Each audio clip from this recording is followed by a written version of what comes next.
Moi, je vais vous quitter. Donc, pour finir, après, on va donner la parole à madame. Moi, je tiens juste à relever par rapport à ce que dit Stéphanie. Je la comprends. Et toutes les personnes qui sont là à dénigrer les parents quand ils hurlent leur douleur. Donc, parce que certains pensent, mais pourquoi elles crient? Non, non, elles crient leur douleur avant tout, parce qu'on leur a arraché ce qui était le plus précieux, hein, leur prunelle de leurs yeux. Tout parent digne de ce nom doit le comprendre. Bon, vu avec le masque, on a vu à quel point les parents sont dignes de ce nom. Hein. Oh, super. Qu'est-ce qui protège leurs gosses? Là, aujourd'hui, vous avez des parents qui font tout pour justement protéger leurs enfants. D'accord? Et comme je le dis, la preuve, il en est là. Ce sont des parents bienveillants, parce qu'il y aura belle lurette qui aurait dû rentrer dedans. Parce que moi, je vous dis, quand on a le retour, il faut que les mamans, ça aussi, vous tous là, quand vous avez vos visites médiatisées, faites un live après en sortant, pour dénoncer le traitement que vous avez pendant la visite médiatisée. Vous ne pouvez pas dire je t'aime à votre enfant, soi-disant ça les perturbe. Les enfants sont placés dans des foyers, ils sont maltraités, voire violés, mais que la maman lui dit je t'aime et je me bats pour toi, ça les perturbe. C'est dangereux, il faut surtout pas parler. Les enfants, quand ils se confient à leurs parents, pareil, si les enfants se confient trop de ce qu'ils ont vu ou subi, eh ben on met les enfants en secret. Bah oui, parce qu'apparemment, c'est les parents qui les perturbent. Bah en vérité, c'est parce qu'ils veulent faire taire la parole de l'enfant. Donc c'est tout ça que nous dénonçons. Je le redis encore, oui, il y a des parents maltraitants, la preuve. L'ex de Inda, c'est un violeur d'enfants. Donc oui, il y a des parents maltraitants. Maintenant, parce que les enfants sont maltraités dans leur famille, est-ce que pour autant, on doit les placer dans des structures où ils vont être violés, où ils vont être affamés, maltraités, aucune considération, déscolarisés, finir comme des terroristes, on a l'exemple de quelques-uns, d'accord, finir comme tueurs à gages, comme ce gamin qui avait été placé à 9 ans, à 14 ans, tueur à gages. Donc c'est ça, nous, ces enfants-là, c'est les adultes de demain dans la rue, hein. C'est ceux qui vont être face à vous dans le métro et qui vont vous arracher votre sac à main pour pouvoir se payer leur dose. Parce qu'étant donné petits, ils se font shooter. D'ailleurs, la preuve, elle en est là, maintenant, on le sait, hein. D'accord? C'est prouvé, ils se font shooter. D'accord? Comme ils disent, hein, il y avait la castration chimique, ben, il y a la castration aussi, mais mentale pour nos gamins. D'accord? Donc, ces gamins-là, quand ils sont drogués, et qu'à du jour au lendemain, on leur supprime leur petit cacheton, parce qu'à 18 ans, ils sont dehors sans cacheton, et ben, ils se droguent autrement. Et puis, certains vont se droguer déjà qu'ils sont dans le foyer, pour justement faire passer, c'est qu'à de dire la pilule, pour faire supporter ce monde de merde. D'accord? Donc tous ces gosses-là, c'est des futurs adultes, agresseurs, sexuels, criminels. Alors là, on va me dire, ouais Nadia, tu généralises. Bah écoutez, donnez-moi les chiffres. Donnez-moi les chiffres des résultats positifs des enfants placés qui, quand ils sont sortis à 18 ans, ils ont un métier dans les mains. Comment nos propres gosses, avec l'éducation nationale, on voit le niveau, et eux, ils sont déscolarisés. À quel moment ils ont une profession? À quel moment on leur donne quelque chose? Ah si, quand ils sont dans les familles accueillantes, comme ils aiment bien les appeler maintenant, hein, leur famille d'accueil, on leur met au travail forcé. Ah bah non, c'est vrai, j'avais oublié. L'avocat nous l'a dit, hein, de Châteauroux, c'est des activités en plein air. Donc oui, à part être mis comme esclaves, notamment, ça aussi c'est une réalité. Il faut savoir qu'il y a beaucoup d'enfants qui sont placés chez les agriculteurs. Pour ça aussi j'ai un peu du mal avec certains agriculteurs, parce qu'eux aussi ils sont dans la combine, dans la mesure qu'on leur place. Bah oui, on place les gosses dans ces fermes et ils deviennent des ouvriers agricoles. Super. D'accord? Donc c'est aussi une réalité, c'est de la manœuvre. C'est de la manœuvre bon marché, ça coûte rien, hein, d'accord? Et pour l'agriculteur, c'est tout bénef. Ils ont l'argent du département, puisqu'ils ont des enfants placés chez eux, donc ils ont l'argent par jour, c'est entre 100 et quelque chose et 300 et quelques par jour qu'ils ont, plus de la manœuvre gratuite, d'accord? Donc c'est sûr que quand tu lèves le gamin à 5 heures pour aller traire les vaches, ça m'étonnerait qu'il peut être à l'école à 8 heures. Je ne vois pas, hein, d'accord? Donc c'est une réalité aussi. Donc ça aussi, et je le redis encore, mon combat, c'est effectivement auprès de ces mères, mais c'est avant tout les enfants, sortir les enfants de cette structure. On a besoin de structures réellement qui prennent en charge réellement les enfants qui ont besoin. Un enfant qui a subi de la violence, s'il n'est pas pris en soin, en charge et en soin, sera un futur agresseur plus tard.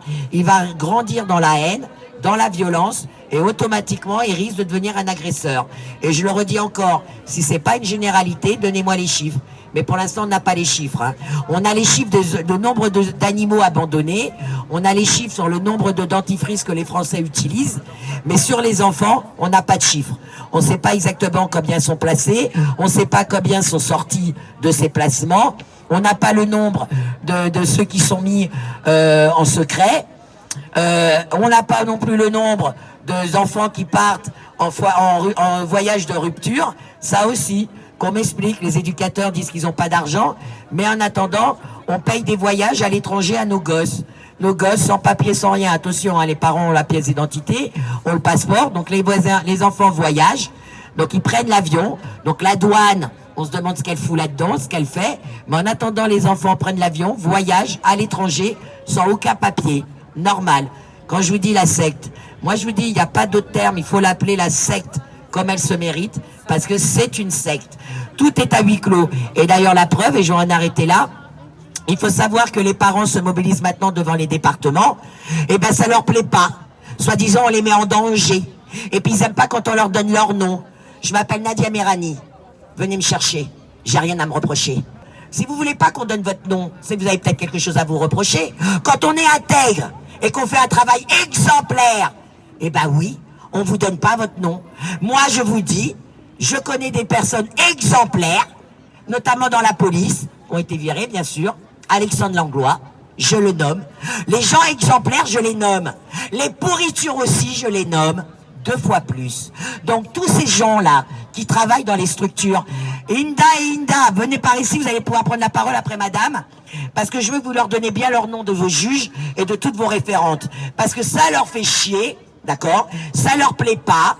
Oui, vous nous mettez en danger. Mais je vous le redis, toutes ces raclures, faites du travail proprement, assumez ce que vous faites, et vous verrez qu'il n'y aurait pas de problème. Maintenant, vous faites de la merde. Bah oui, on donnera votre nom, que ça vous plaise ou pas. Et comme disait Microbe Premier, bah qu'ils viennent nous chercher. D'accord? Parce que nous, on va venir vous chercher. Et je vous le redis encore, hein. Plus vous allez être de parents à vous mobiliser devant les départements, et plus c'est eux qui vont chier dans leur froc. D'accord? Vous allez recevoir des petites lettres de convocation. Pendant 1 an, vous leur envoyez des mails pour avoir des rendez-vous avec eux, et vous donnent rien. Vous faites une manif devant leur département, tout de suite. 3 jours après, vous recevez le courrier. Hein. Oui, madame. Toi, Mireille, on n'a pas quitté le lieu. Elle a eu le message depuis 3 ans. Mireille, on a fait une manifestation devant le département de Versailles qui a kidnappé les enfants de Mireille, les 3 enfants, et on n'a pas quitté les lieux. À 18h, elle a eu un message. Ça fait 3 ans qu'elle n'a pas de nouvelles de ses enfants.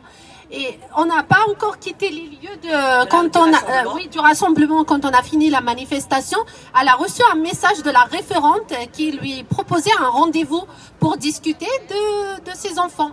Voilà. Donc vous voyez, et c'est tout le temps comme ça. Linda, pareil. Alors Inda, c'est encore mieux. Inda, elle a elle a eu le retour du résultat du tribunal. Donc le juge lui redonne l'obligation de ses visites médiatisées. Elle les appelle pour dire bon, je veux mon calendrier des visites médiatisées. Je vous laisserai expliquer ça aussi. Hein. Je vous laisse aussi expliquer le PPE, que les gens comprennent bien pourquoi ils vous mettent pas de PPE. Hein. Parce que c'est par vos PPE que vous pourrez les neutraliser. C'est pour ça qu'ils vous mettent pas les PPE. Il faut bien le comprendre. Mais en attendant, vous savez quoi?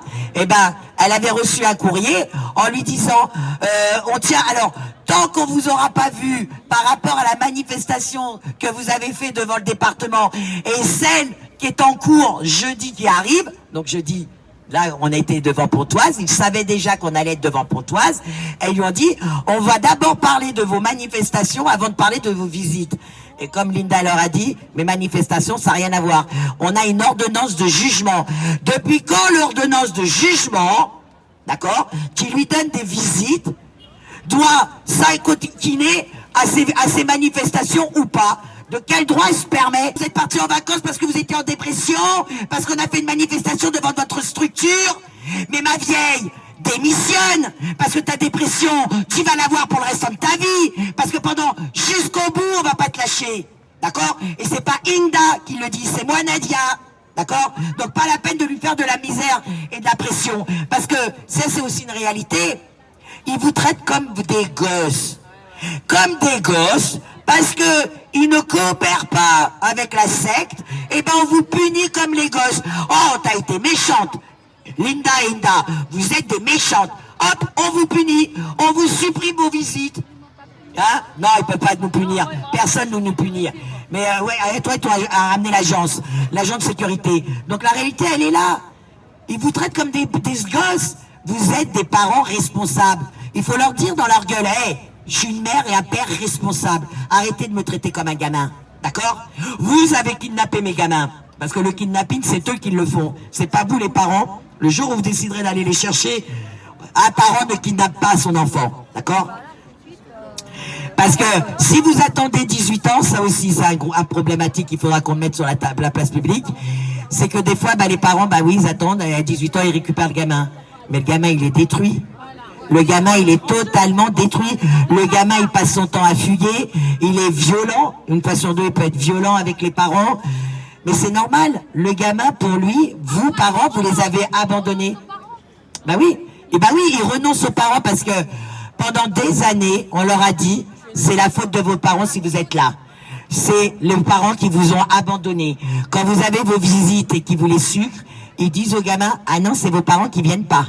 Alors qu'en réalité, ils ont été sucrés leur visite. Pareil pour les coups de téléphone.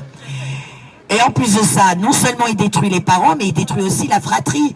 Parce que pourquoi il sépare les enfants? Donc vous voyez que tout est mis en place pour détruire. Moi, quand je mets en place un et un, je dis tout est fait pour les détruire. Quand on prend une fratrie, pourquoi on les sépare? On vous dit après, oui, mais c'est parce qu'il n'y a pas de place. Démerdez-vous. Réunissez-les. Les enfants ne devraient pas être séparés. Mais en vérité, pourquoi ils séparent la fratrie? Parce que comme, encore une fois, je prends l'exemple, nous les adultes, moi, une partie de la population adulte, on leur a fait peur avec une mort et un microbe qui allait tous nous décimer. Regardez votre attitude. Vous avez marché, vous êtes soumis, vous vous êtes autorisé à sortir 1 heure votre cul. Vous-même, vous vous êtes autorisé. Oui, dans la peur, on vous fait faire ce qu'on veut. Et on est des adultes. Imaginez-vous les enfants, le cerveau n'est pas totalement construit. Comment ils ne peuvent pas vivre dans la peur? Ils sont dans la peur H24. On parle d'enfants qui n'avaient jamais connu de violence. D'accord? Je vous parle pas comme le gamin de 9 ans qui avait vécu dans la violence et qui est devenu tueur à gages. Je vous parle d'enfants qui n'ont jamais connu de violence, qui étaient choyés dans leur famille. Vous imaginez le traumatisme? Vous retirez ces enfants, vous les mettez dans un foyer où ils entendent les insultes, ils voient les coups, ils voient les viols, ils sont en train de crever la dalle.